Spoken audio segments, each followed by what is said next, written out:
Good afternoon, and a warm welcome to all attending today's session, either in the room or online.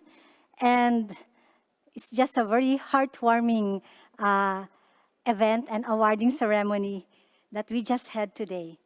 But in this follow-up special event of the 15th World Forestry Congress, we will be able to listen to past and current winners in what could be a light but interesting roundtable discussion from them. I am Esther Penuña from the Philippines. I'm with the Asian Farmers Association for Sustainable Rural Development, who has now the privilege and the honor, and I am very humbled to be moderating this event. Okay. But before we start, I would like to call again Ms. Maria Helena Semedo, the chair of the Collaborative Partnership on Forests and the Deputy Director General of FAO, for her opening remarks for this special event.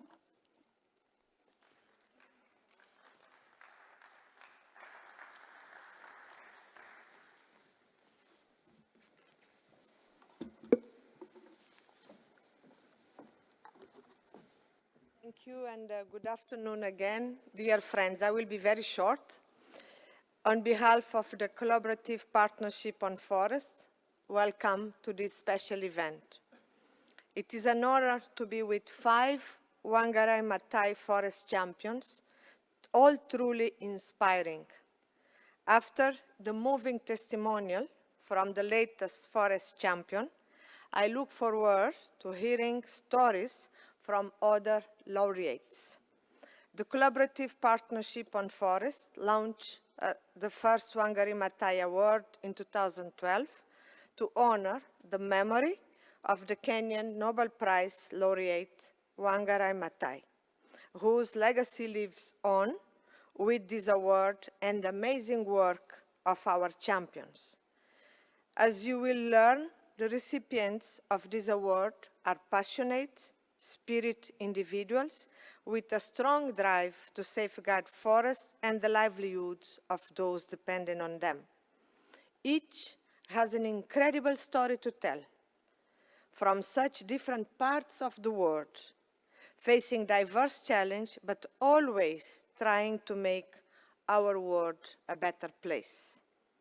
They all share in common the great ability to lead their communities, educate others, and serve as role models, often achieving great impact with minimal resources. They work with social groups who are often the most disadvantaged or left behind, embodying the spirit of Sustainable Development Goals and exemplifying how to think globally and act locally.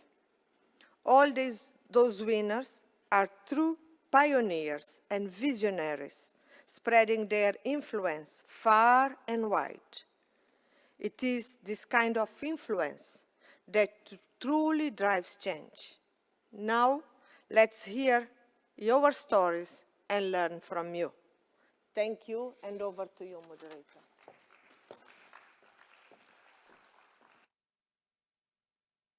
Thank you, Madam Semedo, for your words of introducing this session, for setting the mood and the ambience of this discussion. Truly, we will be very honored to have with us the forest champions and the passionate people who have championed the cause of sustainable forestry with local communities. Let me turn now to our forest champions and welcome them on stage with me. First, Ms. Gertrude Kabusimbi Kanyangi, winner of Wangari Maathai Forest Champions Award in 2015.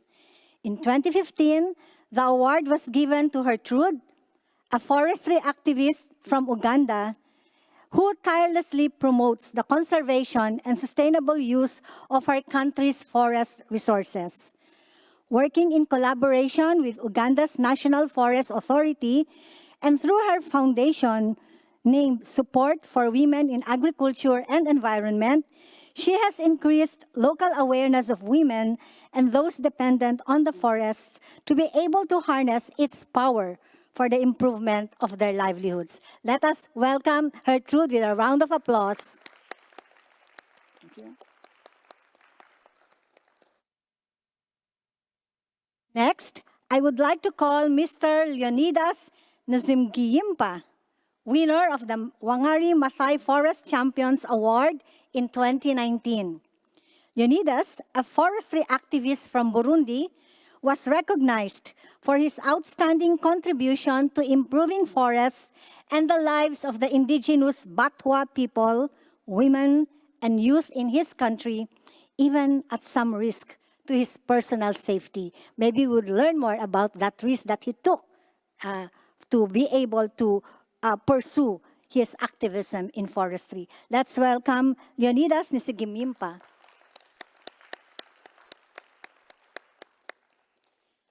And now, join me in welcoming back to the stage this year's winner of the Wangari Maathai Award, Ms. Cecile Najibet. Congratulations again, Cecile. Cecile is from Cameroon and has built up the concept of guiding local forestry conservation work by tackling issues through an institutional framework, allowing her to have instilled capacity building, mobilized financial resources, and gain central government support. She established the Cameroonian Ecology in 2001 to tackle the restoration of degraded lands through community forestry management, and in 2009, founded the African Women's Network for Community Management of Forests, or REFACOF, as she earlier mentioned, to promote women's rights on land and forests, expanding the movement to include 20 member countries. Congratulations again, Cecile. We have 3 past winners who unfortunately cannot join us today. The two of them, the 2014 winner, Miss Martha Isabel Patti Ruiz Corso from Mexico, and the 2017 winner, Miss Maria Margarida Ribeiro da Silva from Brazil, will send us their video messages, which we will play later. And the 2012 winner, Mr. Narayan Kaji Shrestha from Nepal, unfortunately had to excuse himself. Okay. Now I would like to join our forest champions in a roundtable discussion, which we hope could be very light but interesting and inspiring.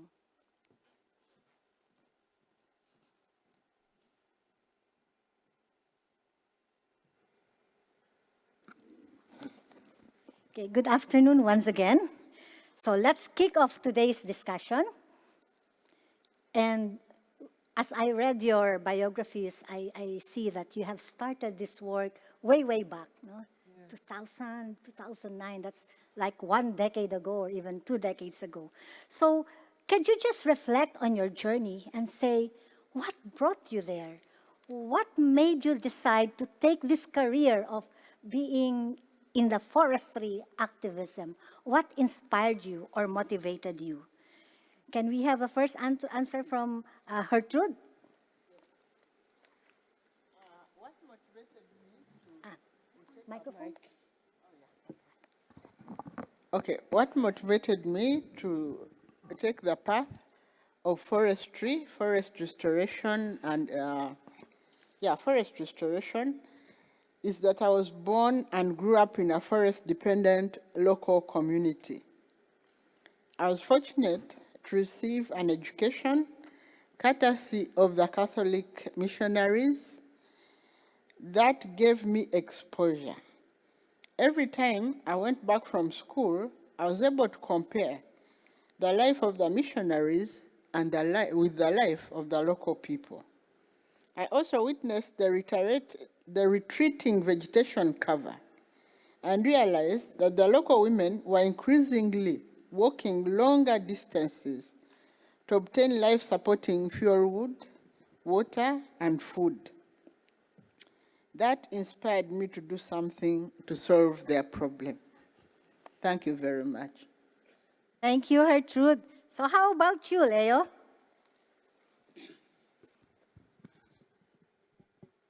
Merci beaucoup. Je pense que vous m'entendez. Merci beaucoup. Et mon inspiration et ma motivation vient de très. Yes, if I may also add, it goes way back for me as well. I'm not sure whether you know Burundi, but Burundi is located in the central part of the African continent. For multiple years, Burundi had to overcome various political and social challenges. In 1993, war broke out in Burundi. And in 1994, it was also attacked.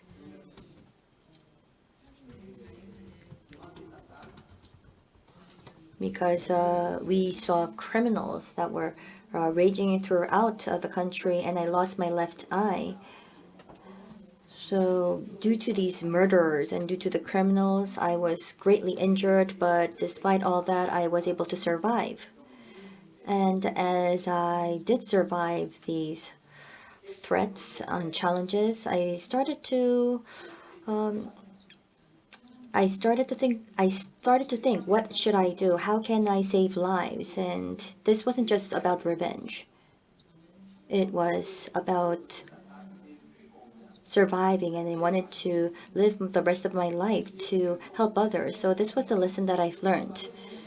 It's true that a life of a person is truly vulnerable, and I really wanted to find a way to contribute to the lives of others. And I thought that if I restore and conserve the forests, the habitats, the environment, that would eventually help me save more lives. So it's about working and living for others. And from the year 2000 and onwards, I decided to work for forests, to conserve biodiversity, which was all for the life of humanity. And I think that is why I'm here with you today, due to such efforts. Thank you very much for telling us that story. And it's really the stuff, no, that champions are made of, and you will really be inspired no matter what happens to you. Cecile, I heard your story and the challenge, the challenge that you took, no? In terms of women really planting trees, no, in Africa. So what made you take up that challenge? Thank you again. Thank you so much. I think that from my childhood, this is really from my childhood, when I was with my mother and my elder sister. Those two women really made me what I am today. I could experience the challenges they were going through. Let me tell you that my mom had 14 children. I'm number 9. 7 girls, 7 boys. And my dad was a carpenter. At that time, he was maneuvered with a German company.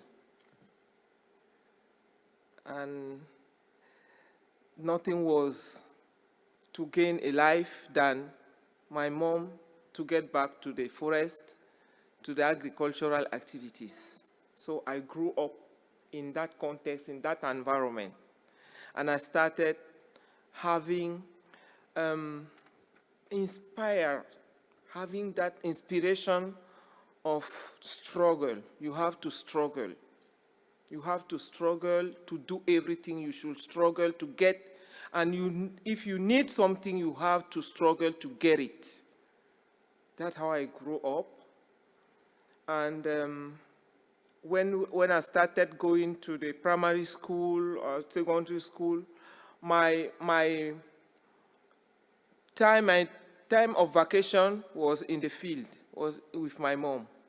So she was taking me, and I had to be with her all the time, either her or my elder sister. That's why I'm agronomist, because I gained that love for agriculture, and I said I will study agriculture. And I was lucky that I could make it. But now I started working, and within my professional journey, in Cameroon, we had one minister dealing with agriculture and forestry at that time. Then they separated those two ministries, and the Ministry of Forestry needed staff. And I was one of the female staff to be transferred to that new ministry that was newly created. But I was not trained in forestry. So the Netherlands government gave me the scholarship to study forestry, and I went to my master's degree. But what really captured my attention was the interrelation between communities and forests. I didn't want to become a forester who knows what trees it is, how they measure this, but what I was interested in to see how forests are important for the community, how the community interact with the forest, and what are their mutual interaction, and for what. That's why I did social forestry. And as I was just saying, and I came back, I finished, I continued working, and I was, how do you call it, for the staff in the ministry in charge of training of communities, especially women, because in the meantime, I had opportunity to be trained in gender and how to link gender, relate gender to forestry, relate gender to agriculture, relate gender to rural development activities. Thank you, Cecile. We will learn more about how you did your work in the next conversation. But I just got from your sharing that the family, the conditions in the family, the way you were brought up with parents, and the way you interacted with your siblings, and as well as the community that you were in, as well as your local and national situation in the case of Leonidas, this all helped you make a decision. The challenges that you saw, especially in your communities, this has helped you make a decision. And there's this something here, that determination, that determination and that passion to address the needs. And I think those are really traits that champions are made of. So thank you for that. So let us now hear a video message from Miss Martha Isabel Patti Ruiz Corzo, winner of the Forest Champions Award in 2014. She is speaking to us from Sierra Gorda in Mexico, the ecological heaven she has fought to create through community action and to protect the unique biodiversity of the region. So I would like our staff to play the video. Hello, ladies and gentlemen.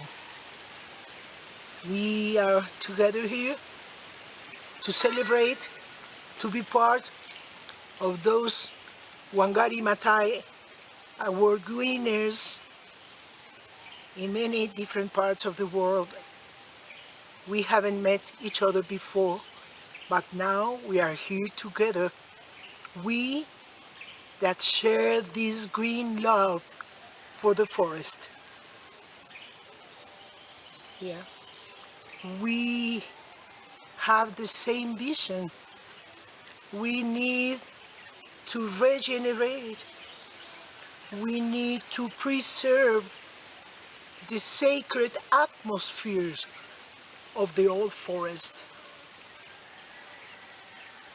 Those sacred places for Mother Nature, to put a value on them, something that is very challenging when you have private property owners of this sacred national patrimony. Sierra Gorda in central Mexico, it's a good case of a very wide participatory conservation action since 35 years ago. Full of this green energy, full of love for the biodiversity that we keep in this green area, the last well-preserved area in Mexico. Planting trees for many years, millions of trees. After all these years of exercising answers for regeneration, for conservation, and more than anything, the growing of a green society response, climate action. And then we have worked with thousands and thousands of kids for all these years, for many different ways to grow this green consciousness around the biosphere reserve. 33% of Querétaro State, the last well-preserved area in central Mexico. Here, from the heart of Mexico, we beat with an unusual passion from our hearts to relieve pressure for the one that we adore. From here, from Sierra Gorda, the lowest wave for Mother Earth. Here we are. Then besides growing this action response society ready to adopt habits and attitudes and a very enthusiastic civic participation to rescue these beautiful surroundings, yeah, that bless every day, every community at Sierra Gorda.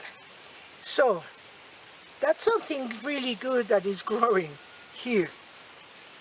Also, we have developed a community tourism providers with the local wealth of the communities. We have strengthened their capacities, infrastructure, and service to the public. And now we have a network of 60 small micro-enterprises operating in the region.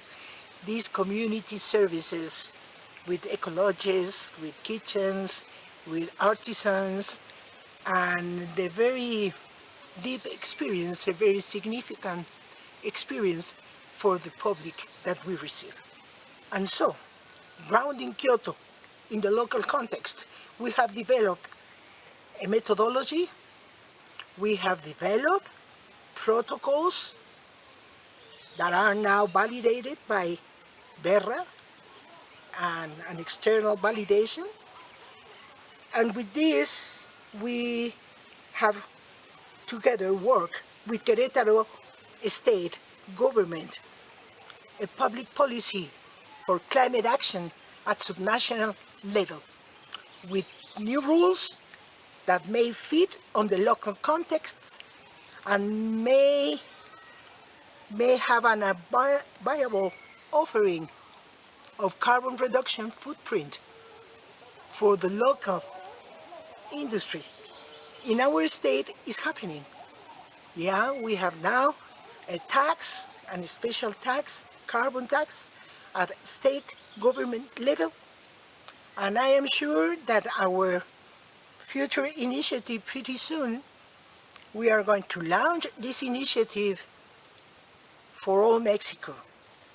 And we expect to have enough success because in our deepest dream, we want to green from Baja California all the way down through Yucatan. Then that's the next challenge for the next 35 years. Pleasure. a deep pleasure. ¿Quién dijo que todo está perdido? Yo vengo a entregar mi corazón. A wave of love for the planet.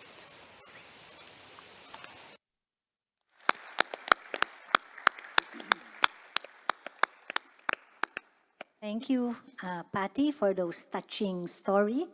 And I wish you all the best as you try to achieve your dream of greening the landscapes from Baja California all the way down to the Yucatan territories. And we hope to visit it someday, no? So next, let me turn again to our panelists with a question. You have worked in forestry for so long. What are you most proud of in relation to forests, in relation to your work with forest user and forest-dependent communities? What are you most proud of? Can we start with Mr. Leonidas? Merci beaucoup.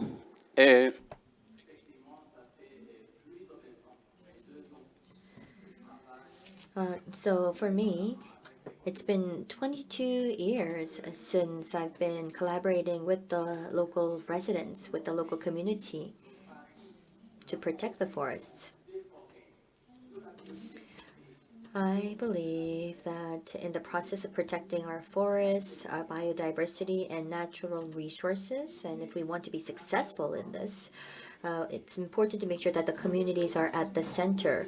We need to offer them with the opportunity to play the central role. And I would like to share with you a case in 2017. It's a recent case of where in 2017, I had an acquaintance with a tribe of Patwa in Burundi. This was a tribe that had no hope for the future because the children weren't going to schools. They weren't being taught or educated. This tribe consisted of 28 households, so only 300 residents or members of the tribe. And in Burundi, there was an area of 300 hectares near the river, and they lived there. And what they did was, other than the resources from the forest, there was no other channel for them to seek food. So they cut trees, they collected the resources, sold that out in the market. So that was their only source of income as well as their source of food. So it was only natural that if we did not work with this tribe, it may have led to multiple conflicts. And they did not have any houses. These 28 households were just living there, out there, with no covering or shelter. So in many cases, many thought when they approached these forests, they thought that they were thieves. So it was just an area of less than 1 hectare where they would be fighting. And there's a lot of pollution issues, sanitation, hygiene issues. There are no toilets. And we wanted to really solve this problem by first understanding the problem. And what I did was I decided to involve them in policy making. So in terms of land management, we had these tribe members take part, and as we've seen more of them participate, their incomes also rose with the level of participation. And with this experience, we were able to verify that they can source their income by conserving the forests, and we returned 40% of the income that came from this, and the remaining 60% was invested for the future. So what happened? We were able to earn a income of $12,000.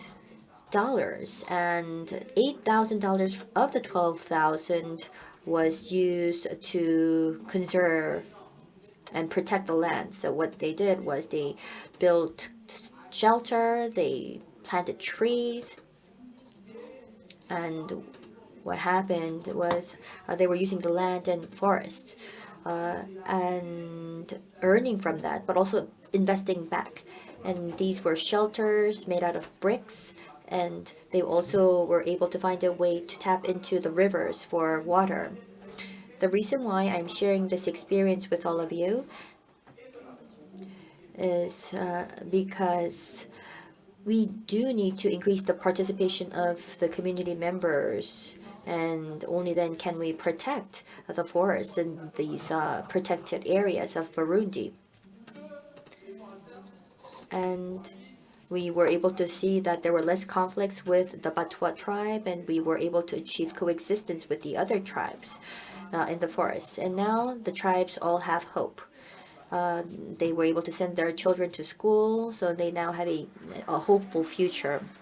Yes, and now we can hear from Gertrude. Thank you, Madam Moderator. Yeah, what I'm most proud of in my journey of planting trees is the real transformation I've seen in people's lives and the real transformation I've seen in landscapes. I'm proud that I've been able to catalyze plantation of over 3 million trees in the area outside Roho and West Bugwe forests in Uganda. This has had a multiplier effect. There are more fruits for locals to consume. There's reduction in landslides and gullies resulting from soil erosion. There's an abundance of fuel wood from offcuts, and the water courses are cleaner since they do not get contaminated with soil erosion. Thank you. Thank you. That was short but very concise. Cecil? I think it's very similar to Gertrude. When we started the community forestry process in Cameroon, we had a lot of challenges. The government was key, but sometimes we had a lot of conflict within the community themselves. So today, when I'm taking back 15 years ago, 12 years ago, 10 years ago, and I see that some of the communities have improved their living condition. We have communities who never had electricity in their villages for the past, since they exist, 80 years or 50 years or 60 years. Today they have succeeded to get electricity. Today they have succeeded to get clean water. I think it's something very, very important. When I also go, I think I even share some of the videos along the mangroves in the Longi area, and I see what women have achieved. And you see how the ecosystem is transformed to the where we had bare food and nothing was there, and today you see mangrove all over. I'm proud of that, and I hope we'll continue to do that. Thank you. Thank you, Cecile. So what I'm taking from this is that forest activists will be very proud of the transformation. I would like to quote Gertrude on this, transformation in people's lives as well as transformation in the landscapes. No? Exactly. In transformation of people's lives, you have increased income, you have rights to women and to men, you have increased access to electricity and to water, which increases the well-being of people, but also landscape, like increased forest cover. So that is what we will have to also look into when we try to work for forestry with the forest communities. Okay, so you told us about your work, your journey, the stuff you are made of, and the results, but I am very sure that you had challenges and obstacles along the way. No? Can you let us know what are these major obstacles and challenges that you faced and how you faced them? Can we start with Cecile? Yes.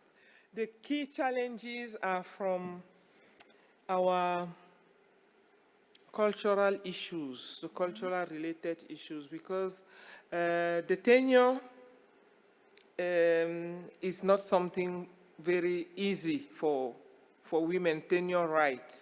So going into reforestation or planting trees, you need to have security to tenure, and that was is still today a great challenge. Of course, we have developed some partnership relation, working relation, and we have carried out some initiative with the traditional chief, male-headed families, to let them understand why it's very important for women to have security and what benefit they themselves can derive from that. And we are making some progress, but it's still a great challenge. The second challenge is access to resources, financial resources. These type of activities are very expensive, are very costly, and you need to be supported with resources so that you can really get women because for us, it's, women in restoration, it's something which is very difficult to achieve. And restoration goes all along with livelihood development, and we have to also think about that, and sometimes we are facing a lot of difficulties in that regard. Thank you, Cecile. Leonidas?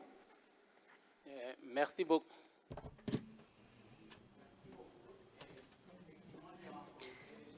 Yes, thank you very much.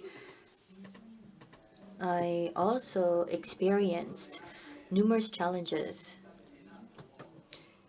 And also, I was blackmailed, threatened, and it was about, I think, 6 times or so when I almost died. It was 2003 and 2004.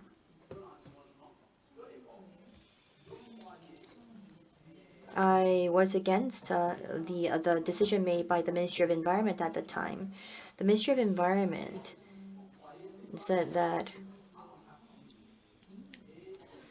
well, what they tried to do was actually sell off 100 hectares of protected land to the private sector. And I was against privatization, but at the end of the day, I almost lost my job because of my protests. But the government decided to scrap that decision. And there was this one local leader in the community, and there is a very pristine forest of 2,000 hectares in Tibiri, and this individual was trying to sell that land. And I said that you have no right to sell the forest. And ever since, I've been basically threatened by so many parties. But at the end of the day, that person left and resigned from his position. So there was a lot of resistance amongst the community members. So within Burundi, there are certain actors that try to privatize these protected forests, but I am adamantly against this, because we need to protect the forests as well as biodiversity, because that in itself is an invaluable struggle that we really need to engage in. And in such a struggle and fight, we should never give up. And we need to be as active as possible, because in such a struggle, we should never lose our courage. Thank you. Thank you very much. That's very encouraging and inspiring, Leonidas. Gertrude? Yes. My biggest challenge was getting people to believe my claim that tree planting in a systematic, purposeful way on a massive scale could provide answers for their multiple challenges. The idea of establishing tree nurseries made them laugh a lot. They thought I was crazy to want them to commit their resources, precious resources, like implements, like their energy and time, to plant trees, to gather seeds, to establish nurseries of indigenous trees, which they knew could self-propagate. Besides, planting trees was competing for resources with agriculture, which yields results a lot faster and in a more direct way. So it became very difficult to convince them. The place where I come from, Uganda, is very green, and trees are not a problem. We don't have to plant them, they grow by themselves. But the rate at which we are decimating our forests has made sure that we leave a lot of land empty. And it necessitates us to restore, to restore forests. So to get people to believe me that we had to actually do it was an uphill task. Thank you. Thank you very much, Gertrude. So what I hear from your sharing is that there are cultural challenges, especially when you work for women's rights. And it resonates with me, and we also go into the communities, as well as access to resources, especially we know that some of the financing does not go easily to local communities. And disbelief, people can tell us that we're crazy or cannot join us, especially with farmers or with farmers in forested landscape. The common attitude is to see is to believe. And as Leonidas has pointed out, there are also threats to life, threats to life. But we should never give up.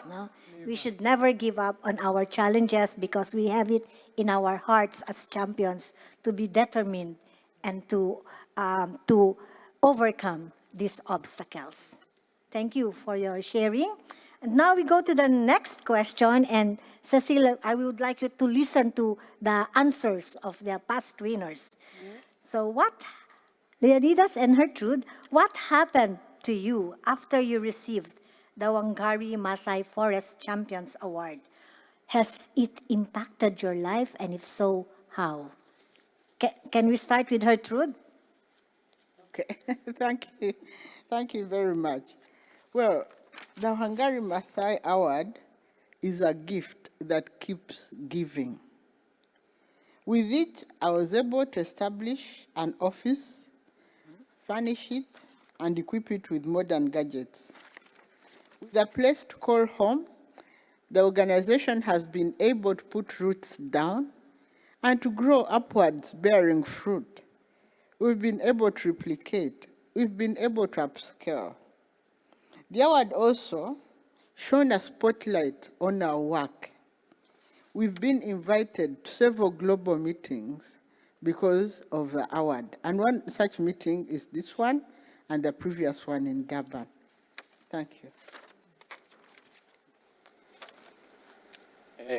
Après avoir reçu le prix Wangari Maathai en 2019, I received the award in 2019, and before then, I also had the opportunity to receive another award, and this other award was given to me in 2018, and it was an award given by a geographical society.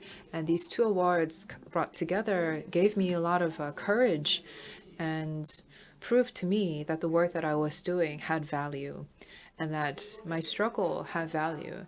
And as I mentioned before in my earlier speech, after I received the award, I was really recognized worldwide. I think I gave interviews to almost every news outlet around the world, and even now at our different local media outlets, but international media outlets, they continue to ask me for interviews. In fact, I think I give an interview almost every week.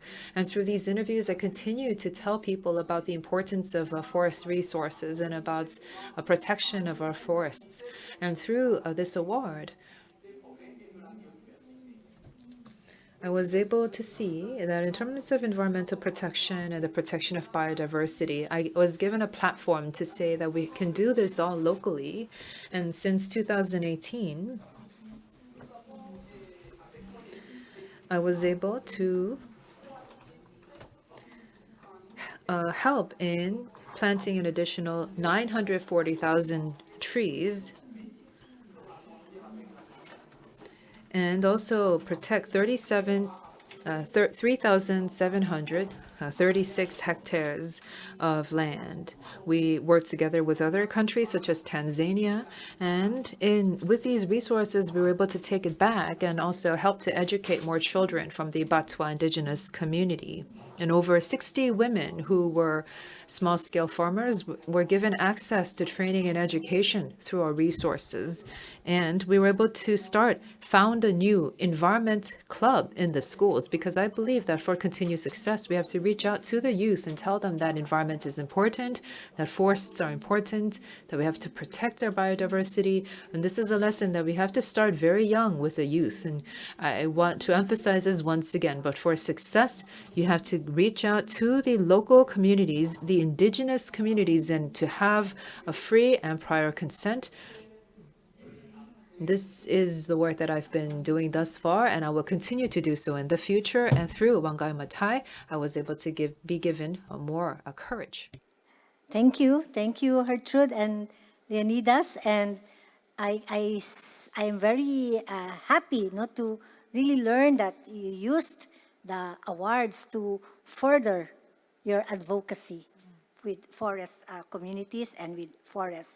Cecile, having heard that, do you have any idea of, now that you have received the award, how would it impact your life, and how would you use it or maximize it? Thank you. I'm dreaming to have, to establish a center for the rural women, where women in the world can meet and share what they are doing together, where we can still have these indigenous trees planted all over, and they can come and learn from each other, from each region, across continent. And I think that this award will be the first step of that foundation. I'm thinking of having a plot and titling it, because as I was telling you, the security of tenure is something is a big challenge. So I think that I will have a plot for that foundation, have it titled, and then continue to mobilize whatsoever means we can to have that foundation built for the rural women in the world. We hope that it will come true, and do get to invite us in this center for rural women. I hope so. Thank you. I hope so. Let us now turn to the video message that Maria Margarida Ribeiro da Silva, winner of the 2017 award and who is from Brazil, has sent us. Margarida has been promoting community forest management and has been improving the livelihoods of local Amazonian communities since 1998, fighting to secure land rights and for the protection of forests and rivers. This video will be in Portuguese. English-speaking participants can read the English subtitle, and there will be translation in Spanish and French in your interpretation gadget. Video, please. Olá, eu me chamo Maria Margarida Ribeiro da Silva, eu sou conhecida como Margarida Florestal. Eu nasci e me criei no Rio Arimum, na Reserva Extrativista Verde para Sempre, município de Porto de Mós, Pará, Amazônia, Brasil. Eu sou agroextrativista do Rio Arimum, e foram os rios e as florestas que sempre nos proporcionou tudo o que precisamos. É do rio que tiramos o peixe para se alimentar, a água para beber, para fazer os alimentos, para tomarmos o nosso banho e para nós transportar de um lado para outro. É a nossa via de acesso. E é da floresta que nós tiramos os remédios, coletamos os alimentos, tiramos a madeira para a construção de nossas casas para morar, nosso barco para nós transportar, a economia dos produtos madeireiros e não madeireiros. Vivemos do uso dos recursos naturais. E o que mais me ajudou a trilhar e seguir ao caminho foram a minha cultura, a família, os movimentos sociais, o associativismo e o cooperativismo, e essa ideia de que posso contribuir com o meu conhecimento tradicional e fazer com que as mulheres possam ocupar os seus espaços nas tomadas de decisão. A partir do prêmio Wangari Maathai, que recebi em 2017, me tornei reconhecida mundialmente e foi procurada por várias instituições, pelas academias de ensino, pública e privada, assim também como por outras comunidades da floresta que querem fazer o manejo florestal. Ao longo desses meus anos, me relacionando com os recursos naturais, com as comunidades, com os rios e floresta, tenho como lição a cooperação do homem e o meio onde vive. Usar os recursos naturais de forma ordenada e planejada, o diálogo, a transparência e, principalmente, o compromisso com equilíbrio para as futuras gerações. Não é fácil ser mulher de rio e floresta. Em direção ao futuro, tenho como sonho que as políticas públicas sejam realizadas de fato e de direito, investimento na formação acadêmica de filho, filhas e pai agricultor, que haja investimento na atividade florestal e que possamos construir em minha comunidade um centro de transferência de conhecimento para que eu possa receber e transferir conhecimento às pessoas. Mesmo com todo o preconceito, com a vulnerabilidade social, aprendi com as árvores a me entortar e depois voltar. A dizer que a atividade florestal não é somente de homem, mas sim dos dois. Provei que a mulher ela pode estar em todas as etapas do manejo, na gestão, na extração, na avaliação, na comercialização, enfim, onde ela quiser. Quero aqui agradecer pelo convite a participar do 15º Congresso Mundial de Floresta. Tive contratempos e não pude estar com vocês hoje aí na Coreia. Mas mesmo de longe aqui do Brasil, quero mandar meus agradecimentos, um abraço fraterno. E o que eu sinto nesse momento é gratidão.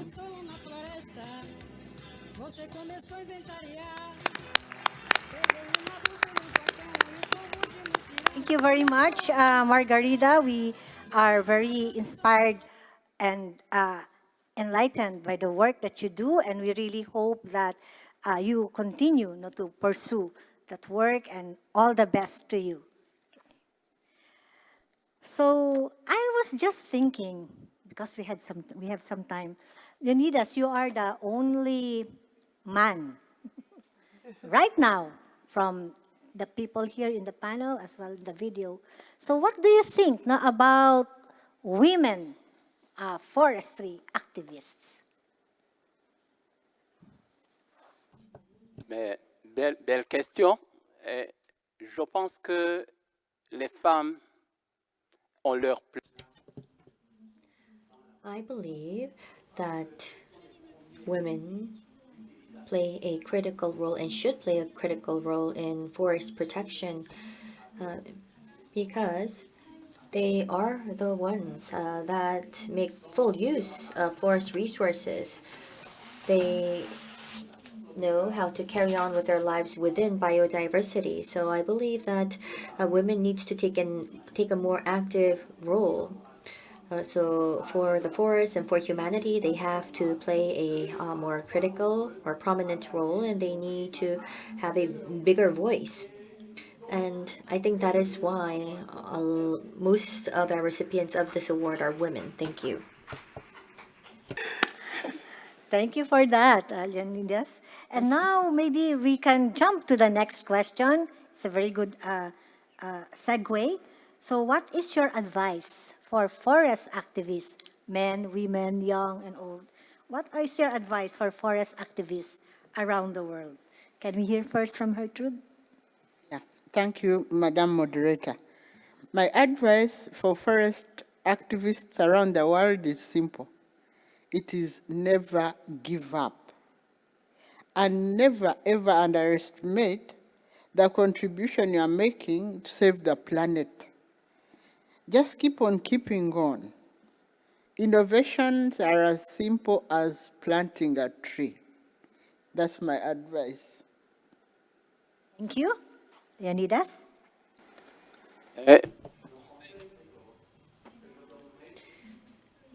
Yes, so my advice would be the following.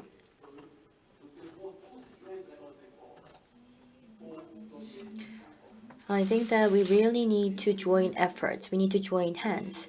And only then can we protect our forests and to make sure that our forests live on.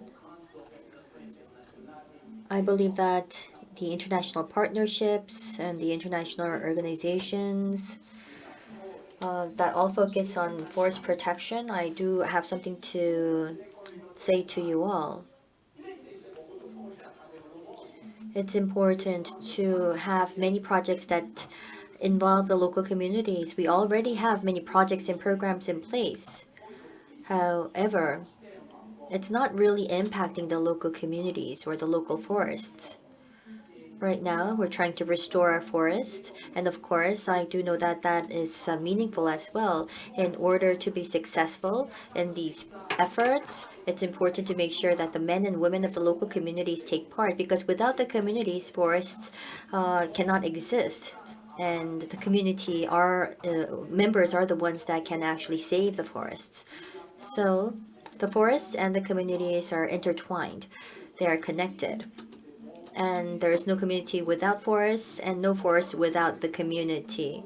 Therefore, it's important to make sure that we protect the forests, protect biodiversity,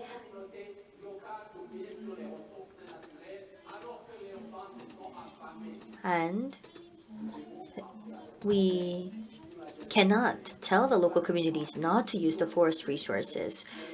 We need to find a way to ease their suffering and also help them and support them in protecting the forest. Let me give you an example. It was last November, where in the southern part of Burundi, we've been conducting education and training for a local community there.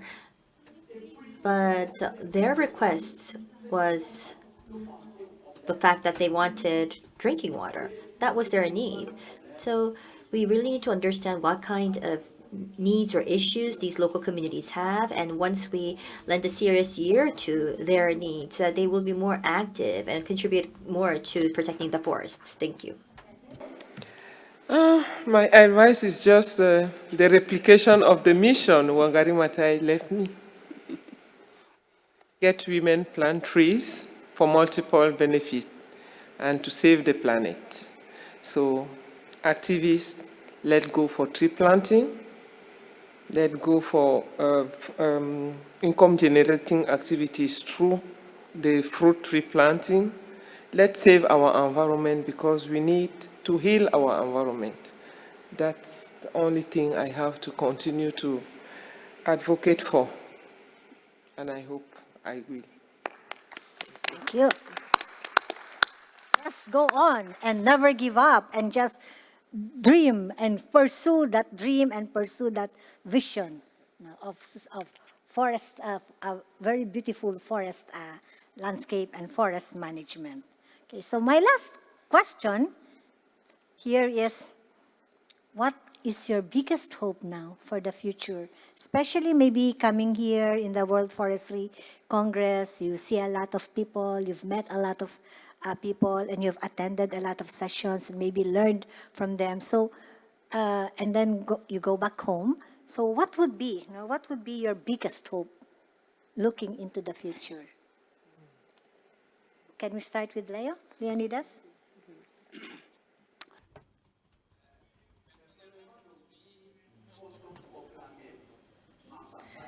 So personally, I want to, and I believe I am an ambassador for life, of life, and ambassador for biodiversity. That's how I perceive myself. And I do not believe that I have to be designated by law as an ambassador for biodiversity or for life or for forests. For I believe that I want to end my life as an ambassador, and that is my dream. And my dream is to make sure to protect and preserve the livelihoods in Burundi. And what I want to do is on the very last day, I will still want to plant trees. Thank you. Thank you. Gertrude? Thank you, Madam Moderator. My hope is that people of the world will stop looking for solutions in the wrong places. All the money sunk in false solutions should be channeled to tree planting.